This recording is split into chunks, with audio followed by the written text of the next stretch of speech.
Welcome to the last session of photosynthesis in higher plants. Now here we are going to discuss regarding the CET as well as NEET questions. Now regarding the part of the synopsis, its explanation and entire content as we have came across all these things till now.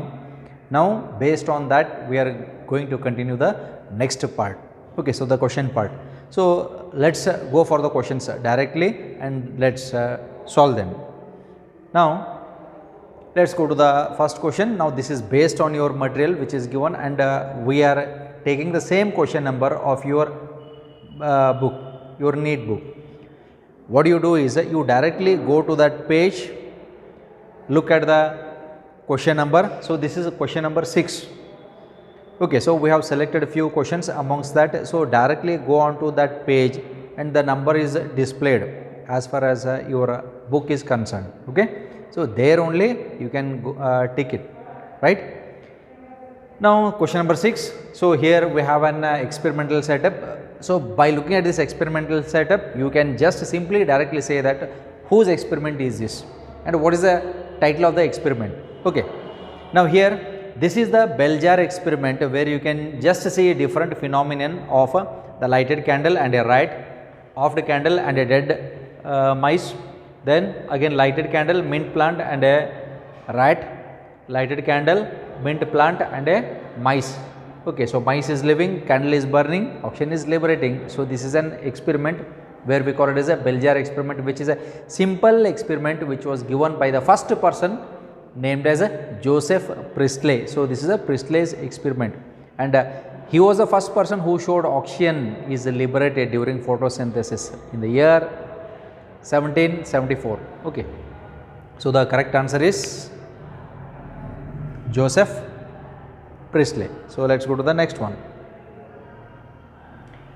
Next one is the first action spectrum of photosynthesis was described by. Action spectrum and absorption spectrum based on the wavelength of light absorbed by the plant. This was for the first time shown by a person named as T.W. Engelmann. We call them as Engelmann's experiment. So that's why it's a direct question. So Julius von Sachs, as we know, Julius von Sachs, what he has did his experiment, Cornelis van Niel his experiment, T.W. Engelmann and Jan Ingenhousz. So Julius von Sachs, his experiment is starch is produced during photosynthesis. Cornelis van Niel experiment, he showed that the oxygen can be liberated during photosynthesis by using green and sulfur bacteria. T.W. Engelmann, he is a right person who has showed the action spectrum, and Jan Ingenhousz, oxygen is liberated during photosynthesis in the aquatic plant. So that was his experiment. Okay. The next one,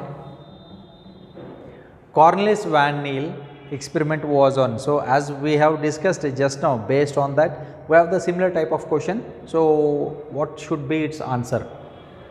A green alga, Cladophora, chlorella and Cinedesmus, it is an algae.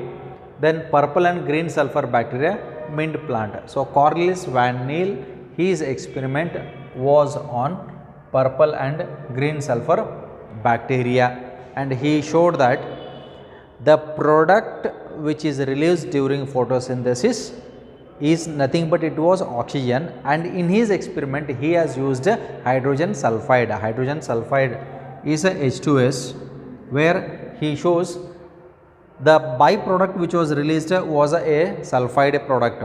H2O use ಮಾಡಿದಾಗ oxygen release ಆಗ್ತಿತ್ತು, but H2S use ಮಾಡಿದಾಗ S release ಆಗ್ತಾ ಇತ್ತು. That was his experiment, basic experiment.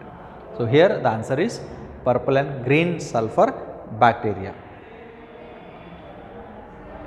Next one, in purple and green sulfur bacteria, the hydrogen donor is, which is the hydrogen donor? ಈಗ ನಾವು discussion ಮಾಡಿದ್ದನ answer ಬರ್ತತಿಲ್ಲಿ. H2S hydrogen sulfide, H2O H2SO4, which is called a sulfuric acid, and sulfate. So direct answer is H2S, question number 16. So it's a direct question. Most of the questions are direct questions, some questions are indirect questions. So that's why vice versa questions will be also there. So only the thing is we need to find out the right answer for it. Okay, now let's move on to the next one. So there is a graphical representation. This graph represents to the T.W. Engelmann's experiment. So just look at the text, NCERT text, there you will find the three diagrams: action spectrum, rate of photosynthesis and absorption spectrum. ಈ ಮೂರು diagram ಇವೆ. Out of the three diagram, this diagram suits for which of these? Absorption spectrum of chlorophyll A, absorption spectrum of chlorophyll B, action spectrum of photosynthesis, both A and B ಅಂತದ. A and B ಅಂತೆ ಆಗ್ಲಿಕ್ಕೆ ಸಾಧ್ಯ ಇಲ್ಲ, ಯಾಕಂತಂದ್ರೆ ಈ graph ಒಳಗಡೆ chlorophyll A ಅಂತ ಬಂದಾಗ ಈ ರೀತಿ ಅದ, ಕ್ಲೋರೋಫಿಲ್ ಬಿ ಅಂತ ಬಂದಾಗ ಈ ರೀತಿ ಅದ. Chlorophyll A, chlorophyll B, that you can easily represent. Even these graphs will be asked, and what type of graph is this, that will be asked. Now here we have one graph, the other two types of graph can be asked separately also, where you should find out whether this is the absorption spectrum of chlorophyll A or it is the absorption spectrum of chlorophyll B.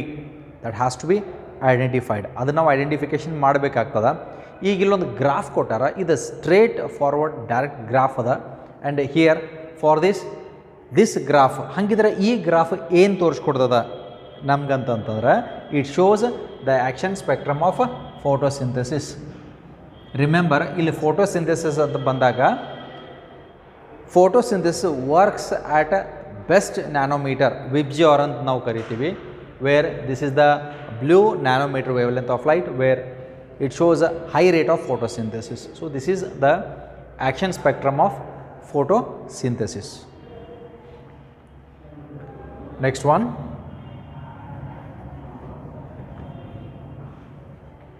isotopes employed to study photosynthesis are.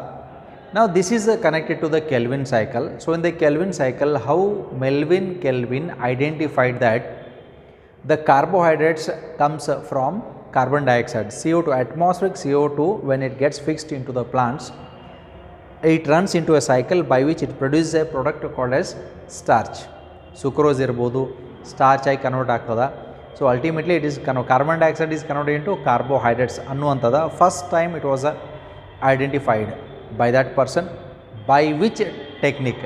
By carbon dating technique. Okay, so that is for carbon 11 and phosphorus 32, carbon 15, phosphorus 32. Phosphorus ಅಂತನ್ನುವಂಥದ್ದು ಎಲ್ಲಿ use ಮಾಡಿಲ್ಲ ನಾವು, carbon ಅಂತನ್ನುವಂಥದ್ದು use ಮಾಡಿದನು, but C14 dating technique ಅಂತ ಕರಿತೀವಿ ನಾವು. C16 and N15, nitrogen 15, C14 and O18. So he has used carbon 14 and he has used oxygen 18, O18, to identify even the oxygen which is released comes from H2O. So this is the right answer for this. Now isotopes employed to study photosynthesis are carbon 14 and oxygen 18.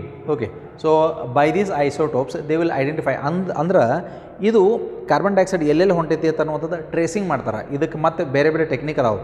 ಎಷ್ಟು water ಮಾಲಿಕ್ಯೂಲ್ಗೆ ಆಕ್ಸಿಜನ್ಗೆ ಇದನ್ನ ನಾವು attachment ಮಾಡಿದಾಗ ಅದನ್ನ trace ಮಾಡ್ತಾರೆ. ಆ tracing mechanism ನೀವು research ಫೀಲ್ಡಾಗ ಹೋದಾಗ ಡಿಟೇಲಾಗಿ ಅರ್ಥ ಆಗ್ತಾ ಇರ್ತದೆ. ಓಕೆ, ನಾವು here based on these isotopes he has studied where carbon dioxide goes, where H2O goes. Okay, next one, which color of light gives maximum absorption peak of chlorophyll? Either it is a chlorophyll A or a B, ಯಾವುದೇ ಇದ್ರೂ ಸದಕ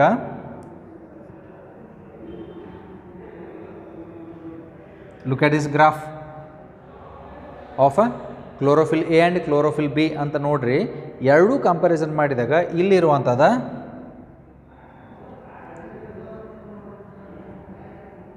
ವಿಬ್ಜ್ಯೂರ್ wavelength, visible spectra of light ಅಂತ ಕರಿತೀವಿ. ಬೇರೆ ಬೇರೆ wavelength ಇರ್ತಾವೆ ಇವಕ್ಕೆ. Almost this is the thing. Here we have the red wavelength of light. Compare ಮಾಡಿದಾಗ red wavelength, blue wavelength ಯಾವುದು ಫೋಟೋಸಿಂಥೆಸಿಸ್ ಹೆಚ್ಚಿಗೆ ಹೆಲ್ಪ್ ಮಾಡ್ತತಿ ಅಂತ ಕೇಳಿದಾಗ clear cut idea, red less, blue is more. Green ಎಲ್ಲೆಲ್ಲಿ green ಇರ್ತೈತಿ photosynthesis ಕಡಿಮೆ ಇರ್ತದೆ, ಯಾಕಂದರೆ ಗ್ರೀನ್ ಲೈಟ್ ರಿಫ್ಲೆಕ್ಷನ್ ಮಾಡೋದು ಪ್ಲಾಂಟ್ಸ್, ಅದಕ್ಕೆ ಗ್ರೀನ್ ಕಲರ್ ಕಾಣಿಸ್ತಾ ಇರ್ತದೆ. Yellow again it is less only. Okay, so here the right answer for this. Which color of the light gives maximum absorption peak of chlorophyll ಅಂತಂದ್ರೆ plants ಯಾವ wave length of light ಜಾಸ್ತಿ absorb ಮಾಡ್ತೈತಿ ಅಂತ ಬಂದಾಗ this is what blue wavelength of light, because during that process only the rate of photosynthesis can be increased. Okay, now which is not an accessory pigment? Idu accessory extra pigment alla, idu main pigment.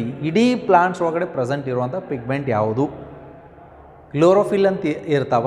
Chlorophyll A, chlorophyll B, xanthophylls, carotenes ಅಂತ ನಾವು ಬಂದಾಗ which is the main pigment, which are the accessory pigment. This is a clear cut which is given in your NCERT, and I have told you ಎಲ್ಲ ಪ್ಲಾಂಟ್ಸ್ನಾಗ ಇರುವಂಥ common pigment ಯಾವುದು? Chlorophyll A. ಅದನ್ನು ಬಿಟ್ಟು ಕೆಲವೊಂದು ಪ್ಲಾಂಟ್ಸ್ನ chlorophyll B ಅದ, ಕೆಲವೊಂದು ಪ್ಲಾಂಟ್ಸ್ನ chlorophyll C ಅದ, ಕೆಲವೊಂದು ಕ್ಲೋರೋಫಿಲ್ ಡಿ ಅಂತದ. ಹಂಗಿದ್ರೆ ಕಾಮನ್ ಆಗಿರುವಂಥದ್ದು ಯಾವುದು? Chlorophyll A. So chlorophyll A is the main pigment, rest all becomes accessory pigments. Accessory ಅಂದರೆ extra pigments which are present in the mesophyll cells of the leaf that helps for the process of photosynthesis.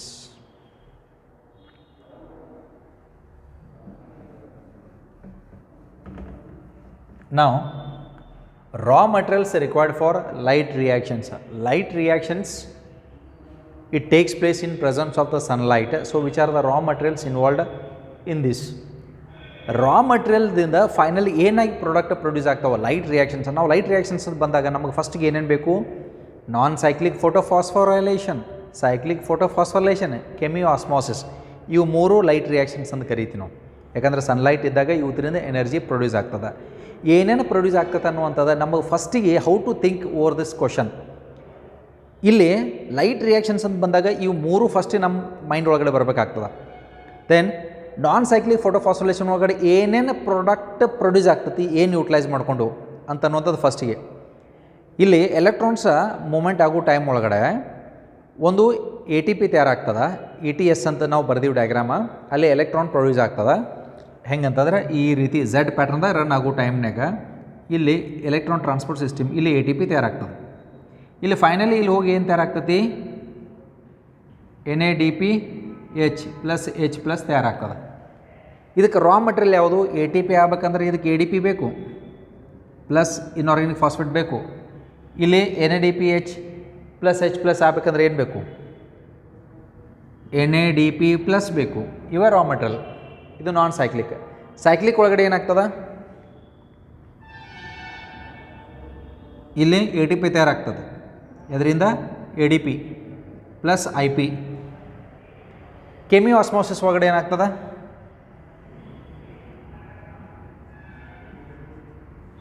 ಇಲ್ಲಿ ATP ತಯಾರಾಗ್ತದೆ. ಇದರ ಜೊತೆಗೆ ADP plus inorganic phosphate. ಮುಗೀತು. ಇವು product raw material ಯಾವ್ದು? ಇವೇ raw material. ಈ ರಾ ಮಟೀರಿಯಲ್ ಇಲ್ಲಿ ಯಾವ ಆಪ್ಷನ್ದಾಗ ಅದಾವೆ ನೋಡೋದು mainly.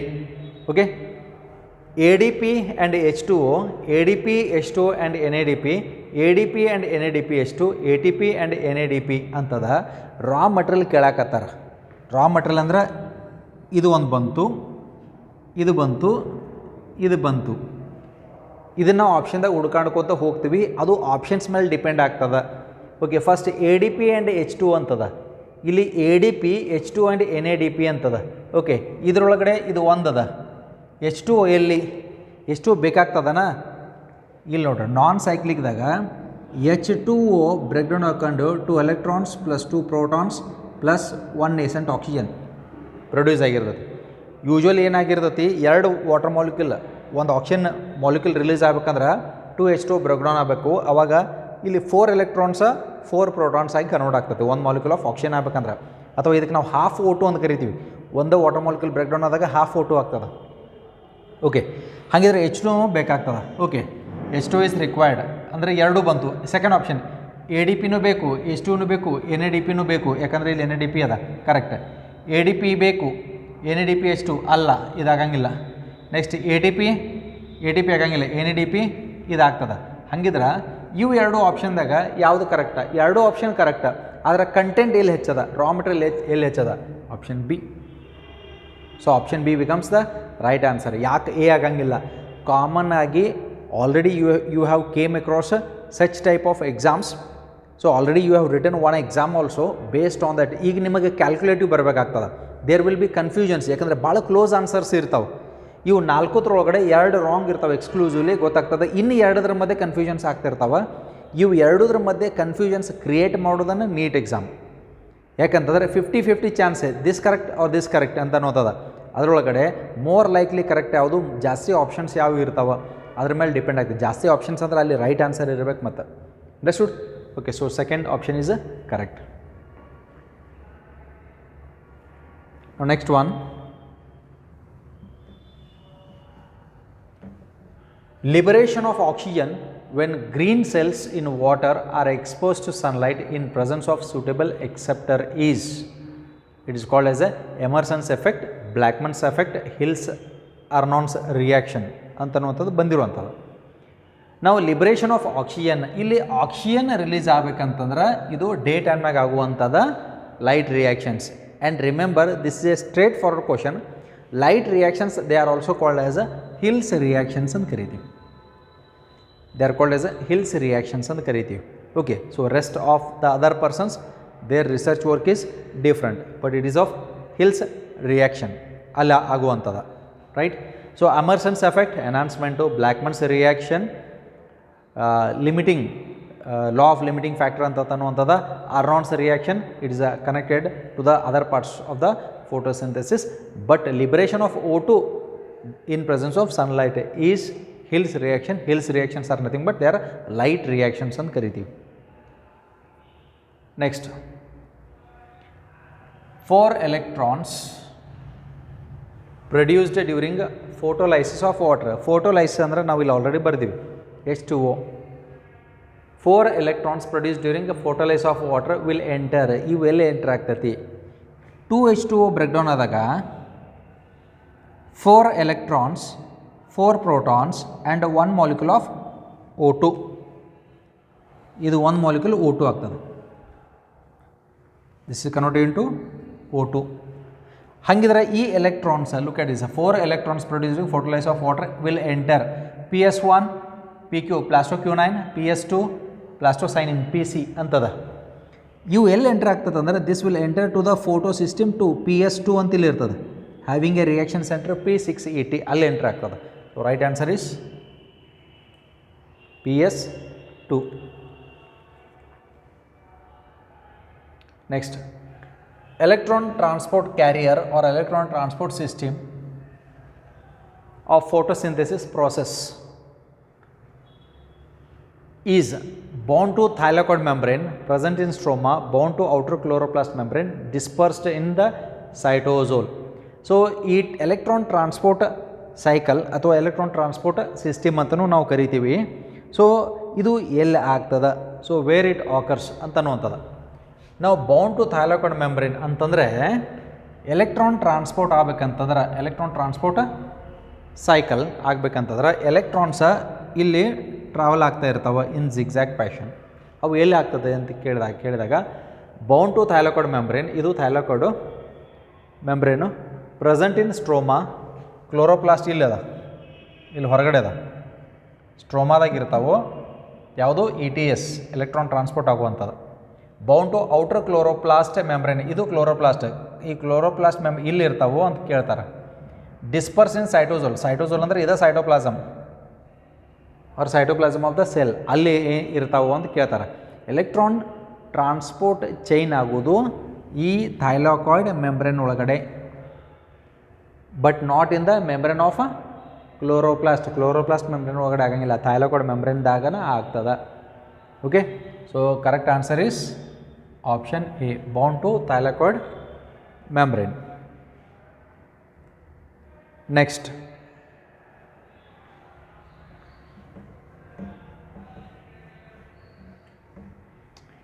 algae employed by Kelvin et al. In experiments on photosynthesis belongs to Melvin Kelvin. He has did experiment on a algae. ಅದು ಯಾವ algae ಅಂತ ಕೇಳಿದರು? ಬೈ ಕೆಲ್ವಿನ್ ಇಟ್ ಆಲ್ ಅಂತಂದ್ರೆ ಆ್ಯಂಡ್ ಅದರ್ಸ್ ಅಂತಂದಾಗ other research workers like Benson ಇರ್ಬೋದು, ಮತ್ತು ಅವನ ಜೊತೆ ಇರುವಂಥ ವರ್ಕರ್ಸ್ ಇರ್ಬೋದು. ಇಟಾಲ್ ಅಂತ ಕರಿತೀವಿ ನಾವು.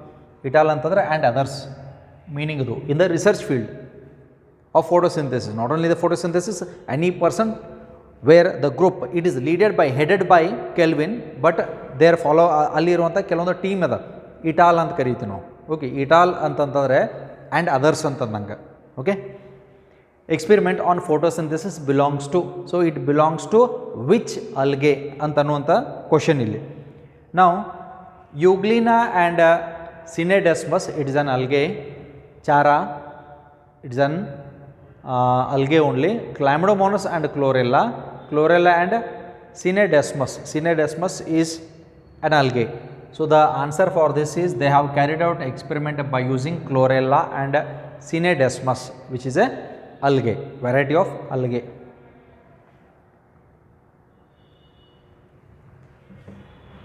Now next one, during dark reaction the 3 carbon atoms of 3-PGA are derived from. During dark reaction ಯಾವ cycle ಬಂತು ಇಲ್ಲಿ? Kelvin cycle ಬಂತು. Okay, so here we come across the Kelvin cycle. ಈ Kelvin cycle ಒಳಗಡೆ ಏನು produce ಆಗ್ತದ? here starch ಅಥವಾ glucose. Now during dark reaction the 3 carbon ಇಲ್ಲಿ 2 into 3-PGA ಅಂತ ಬರ್ತದೆ. This is a 3 carbon compound are derived from antada RuBP only, then carbon dioxide only, RuBP plus CO2, RuBP plus CO2 plus PEP. ಇಲ್ಲಿ RuBP ಇರ್ತದೆ. RuBP ಅಂತಂದ್ರೆ ರುಬಿಲೋಸ್ 1,5 ಬೈಫಾಸ್ಫೇಟ್ ಅಂತ ಅನ್ನುವಂಥದ್ದು.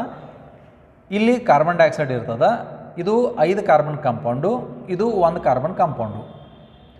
ಇವು ಎರಡೂ ಸೇರಿದಾಗ in presence of RuBisCO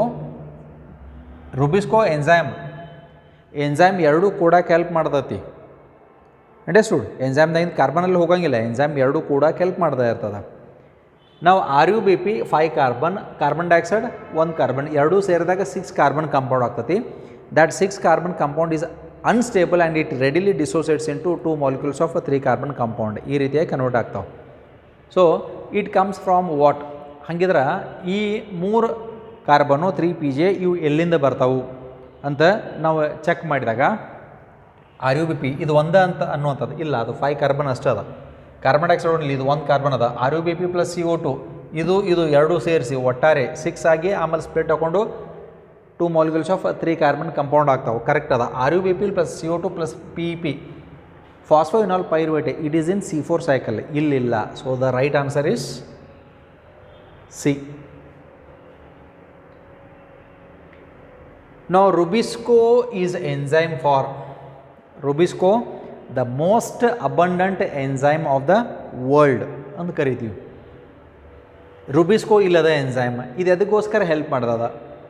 regeneration of RuBP ವಾಪಸ್ ಇದನ್ನು ರೀಜನ್ರೇಟ್ ಮಾಡ್ಬೇಕಂದ್ರೆ ಬೇಕಾಗ್ತದೆ? ಇಲ್ಲ, ಇಲ್ಲೇ ಅದು ಇಲ್ಲ. ಹೆಂಗೆ ಬರ್ತದೆ? ಬರೋಂಗಿಲ್ಲ.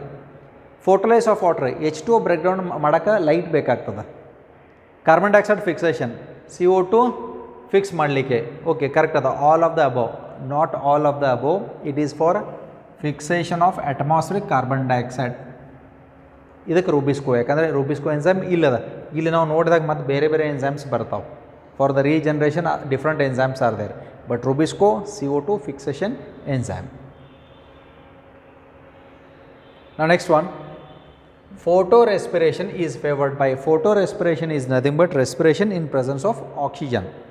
So photorespiration ಅಂತ ಅನ್ನುವಂಥದ್ದು it is favored by which of the following conditions?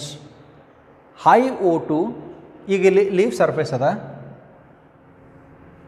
Leaf surface ಇಲ್ಲಿ ಔಟರ್ ಎನ್ವಿರಾನ್ಮೆಂಟ O2 ಮತ್ತು CO2 ಅಂತ ತೊಗೊಂಡು O2 CO2 ಕಾನ್ಸಂಟ್ರೇಷನ್ನ more or less CO2 is to O2 same concentration ಇದ್ದಾಗ C3 ಪ್ಲಾಂಟ್ಸ್ ಒಳಗಡೆ, this we are talking about the C3 plants because photorespiration occurs only in the C3 plants. C4 plants ಒಳಗಡೆ photorespiration ಆಗಂಗಿಲ್ಲ.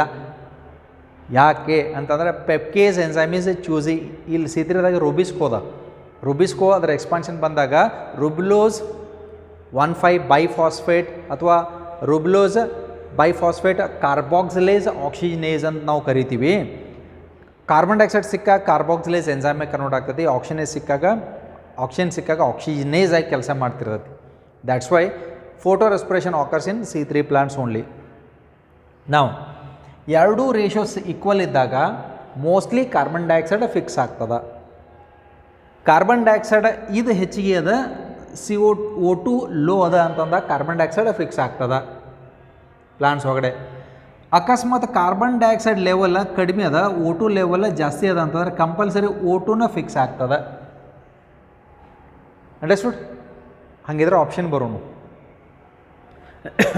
High oxygen and low carbon dioxide. High oxygen low carbon dioxide, okay, ಈ option correct ಆಗ್ತದೆ. ನಾವು ಮುಂದಿನ ನೋಡೋಣ, then will come to that.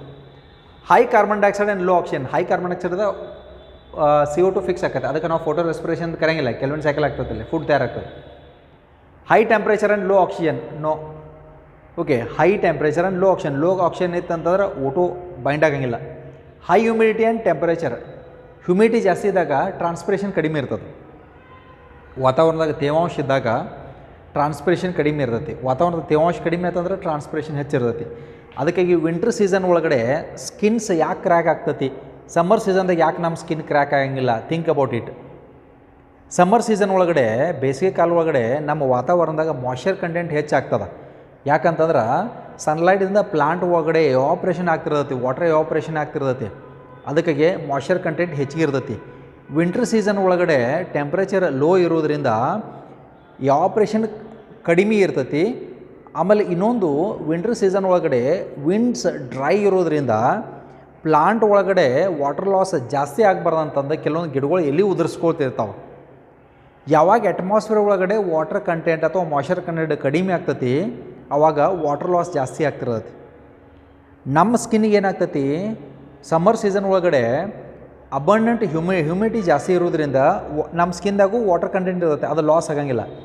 But winter season ಒಳಗಡೆ when we are expose to the environment, water content ಅಥವಾ moisture content ಎನ್ವಿರಾನ್ಮೆಂಟ್ದಾಗ ಕಡಿಮೆ ಅದ, ನಮ್ಮ ಸರ್ಫೇಸ್ ಆಫ್ ದ ಸ್ಕಿನ್ನಿಂದ ವಾಟರ್ ಎಸ್ಕೇಪ್ ಆಗೋದ್ರಿಂದ ಸ್ಕಿನ್ ಕ್ರ್ಯಾಕ್ ಬಿಡ್ತಿರ್ತಾವೆ. ಅಂಡರ್ಸ್ಟುಡ್?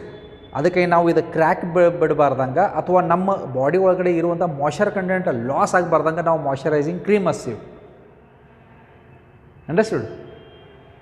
ನಾವು here photorespiration is favoured by ಅಂತದ.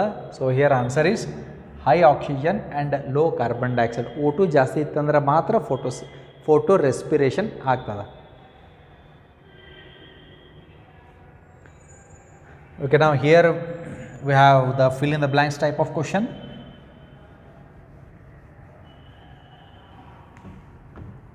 Now look at the question number, read the question.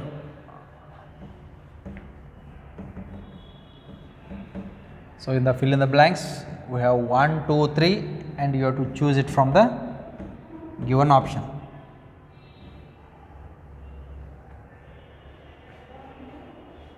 Okay, now here light saturation occurs at a dash % of full sunlight. Now already we have studied idu saturation point in terms of light. Idu rate of photosynthesis. Increased sunlight will increase the rate of photosynthesis. Sunlight now ಹೆಚ್ಚು ಮಾಡಿದಂಗೆ photosynthesis ಹೆಚ್ಚಾಗ್ತದೆ. 10% increase in the sunlight leads to maximum photosynthesis, which already we know, right?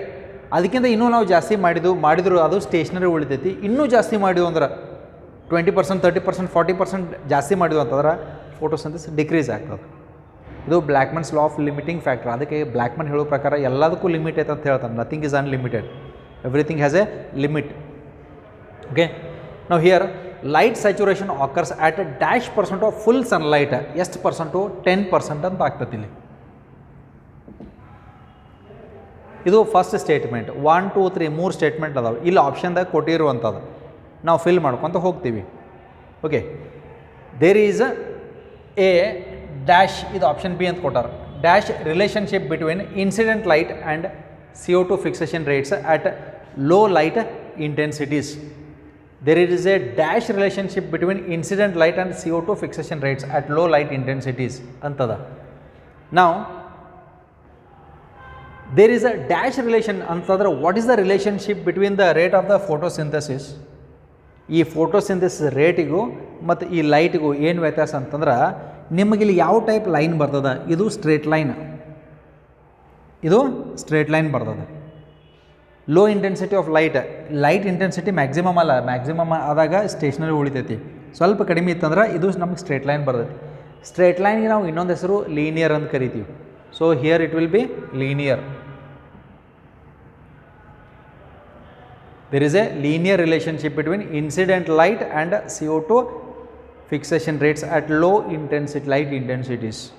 Okay, then C3 plant shows saturation at about C3 plant saturation ಎಷ್ಟು ಇಲ್ಲಿ dash ml per liter ಅಂತದ.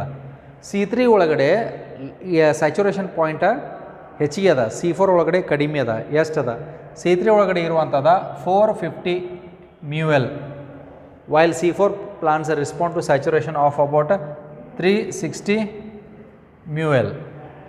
Now ಯಾವುದು correct option ಆಗ್ತತಿ? So tick that option. So which option holds good for this? Option A 10% ಅದ, A 10% ಅದ, B linear ಅಂತದ, ಇದು sigmoid ಅದ, ಲೀನಿಯರ್ ಆಗ್ತದ, C 450, D 360. Option D is a right answer. Okay, so that is all about the section A. Now we will move on to the section B, assertion and reason type of questions. So assertion, chlorophyll A is the chief pigment associated with the photosynthesis. Chlorophyll A is the chief pigment associated with the photosynthesis. Reason, in the blue and red regions of spectrum there is a maximum absorption of by chlorophyll A, also shows higher rate of photosynthesis antada. This is assertion, this is reason. ಇದಕ್ಕೆ A ಅಥವಾ ಇದಕ್ಕೆ R ಅಂತ ಕರಿತೀವಿ ನಾವು. Chlorophyll A is the chief pigment associated with the photosynthesis. Yes, chlorophyll A is the chief ಅಂತಂದ್ರೆ main pigment. Chief ಬೇರೆ, cheap ಬೇರೆ. Understood? It is a chief main pigment and yes, in all the plants it is true. Reason, in the blue and red regions of the spectrum, look at the spectrum. VIBGYOR ಒಳಗಡೆ ಇದು blue ಬರ್ತದ, ಇದು red ಬರ್ತದ. In the blue and red regions, blue ಇರ್ಬೋದು ಮತ್ತು red regions of spectrum there is a maximum absorption. Definitely ನಮ್ಮ graph ತೋರಿಸತ್ತೆ, Engelmann ತೋರಿಸಿದ ಅದೇ. So maximum absorption by chlorophyll a, chlorophyll a ಪಿಗ್ಮೆಂಟನ್ನು ಅಬ್ಸಾರ್ಪ್ಷನ್ ತೋರಿಸ್ತದ. Also shows high rate of photosynthesis. Definitely photosynthesis rate is increased in the VIBGYOR spectra. Right, ಎರಡೂ correct ಅದಾವ, both are right. And reason will explain the assertion. ಯಾಕಂದ್ರೆ ಇದು chief pigment ಇರೋದ್ರಿಂದನೇ photosynthesis ಹೆಚ್ಚಾಗ್ತದ. Understood? Look at the options. If both assertion and reason are true and the reason is the correct expression of the assertion, so both the statements are correct, reason explains A. So option A is correct. So let's move on to the next one. Assertion and reason, 7th question.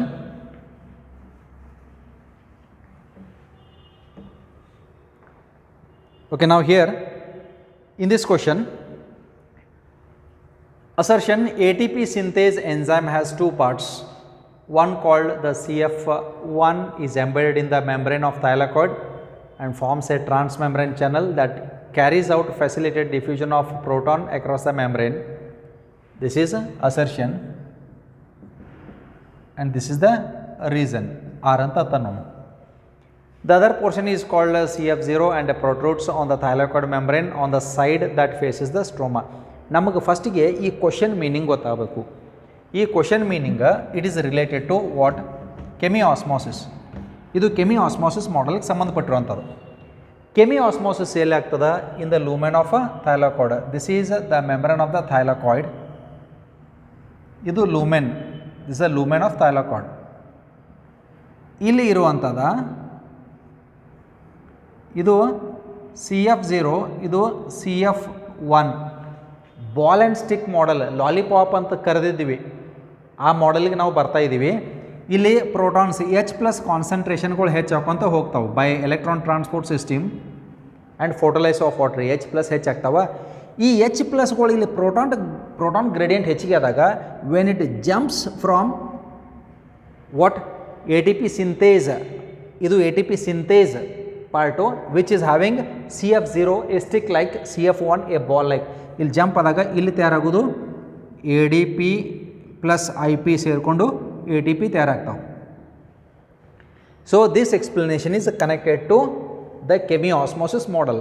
First statement ಏನದ ನೋಡೋಣ. ATP synthase enzyme has 2 parts. ಇದು ATP synthase 2 part ಅದಾವೆ correct, CF0 CF1. ಅಲ್ಲಿ ಏನದ ನೋಡ್ರಿ, has 2 parts. One called the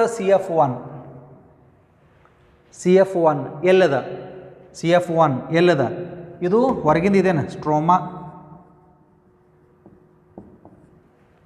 of what, stroma of chloroplast. ಇವು ಹೊರಗಡೆ chloroplast ಅದ. ಇದು ಥೈಲಾಕಾಯ್ಡ್, ಒಂದು ಥೈಲಾಕಾಯ್ಡ್ ತೊಗೊಂಡು ಥೈಲಾಕಾಯ್ಡ್ ಸೆಂಟ್ರದಾಗ ಲೂಮೆನ್ ಅದ. This is the lumen. ಹೊರಗಡೆ part stroma.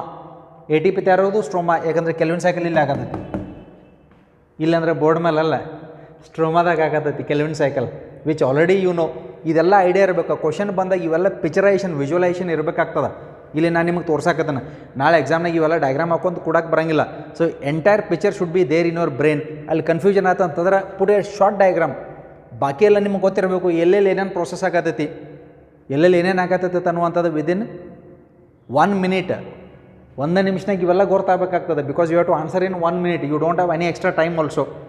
Okay, here we are taking lot of time for your explanation, for your understanding, for your increasing the brain and how to think in all the terms. ಎಲ್ಲ ರೀತಿ ಹೆಂಗೆ think ಮಾಡಬೇಕಂತ ಅನ್ನುವಂಥದ್ದು ನಾವು ನಿಮಗೆ ಇಲ್ಲಿ explain ಮಾಡಿ ಹೇಳ್ತೀವಿ. But in the exam within 1 minute you have to calculate everything. Understood? ನಾವು ATP synthase enzyme has 2 parts, correct ಅದ. One called the CF1 is embedded in the membrane of a thylakoid. CF1 ಎಲ್ಲದ ಈ ಮೆಂಬ್ರೇನ್ದಾಗ embedding ಆಗೈತೆ ಅಂತ ಹೇಳಿದಾರು. ಅಲ್ಲ, CF1 ಹೊರಗದ, CF0 embedding ಆಗಿದೆ. ಹಂಗಿದ್ರೆ assertion wrong ಅದ. ಅಂಡರ್ಸ್ಟುಡ್? ಇದನ್ನು ಫಸ್ಟಿಗೆ ನಾವು ಕನ್ಫರ್ಮ್ ಮಾಡ್ಕೋಬೇಕು, ಖಾತ್ರಿಪಡಿಸ್ಕೋದು. Next, and forms a transmembrane channel that carries out facilitated diffusion. Diffusion ಅಂತಂದ್ರೆ ಮೂಮೆಂಟ್ ಆಫ್ ಮಾಲಿಕ್ಯೂಲ್ಸ್. ಇದು ರಾಂಗ್ ಇದ್ದಾಗ ಮುಂದಿಂದ ಏನಿದ leave but the rest of the part. Understood? That carries out facilitated diffusion. Facilitated ಅಂತಂದರೆ ಎನರ್ಜಿ ಖರ್ಚಾಗಿ ಏನು ATP ತಯಾರಾಗೋದು ಅಲ್ಲ. ಇದು ಪ್ರೋಟಾನ್ ಮೋಟಿವ್ ಫೋರ್ಸಿಂದ H+ ಹೆಚ್ಚಾಗಿ ಡಿಫ್ಯೂಷನ್ ಆಗ್ತದೆ. Okay, then reason the other portion is called CF0. ಇಲ್ಲಿ ನೋಡ್ರಿ, ಅಲ್ಲೇ ಆಲ್ರೆಡಿ CF1 ಇಲ್ಲಿದೆ ಅಂತ ಹೇಳಿದಾರೆ. Second portion CF0. Okay, correct. Second portion CF0 ಎಲ್ಲಿದೆ? The other portion is called CF0 and protrude on the thylakoid membrane. Thylakoid membrane ಹೊರಗಡೆ ಐತಿ ಅಂತಂದಾರೆ. ಇಲ್ಲ, ಇವರು ಉಲ್ಟಾ ಮಾಡಿ ಹೇಳಿದ್ದಾರೆ, ವೈಸ್ ವರ್ಸ. ರೀಸನ್ನು ರಾಂಗ್ ಅದ. ಹಂಗಿದ್ರೆ ಏನು? 2 ಸ್ಟೇಟ್ಮೆಂಟ್ ರಾಂಗ್. ಆಪ್ಷನ್ ಯಾವುದು? Read all the 4 option. A, both assertion and reason are true and the reason is the correct explanation of the assertion. Wrong. Then this is wrong. Both assertion and reason are true, but reason is not the correct explanation. Allah. If assertion is true but reason is false, Allah. If both assertion and reason are false, you have to statement wrong. Option D is correct. Understood? So let us discuss a few more questions in the continued part of it.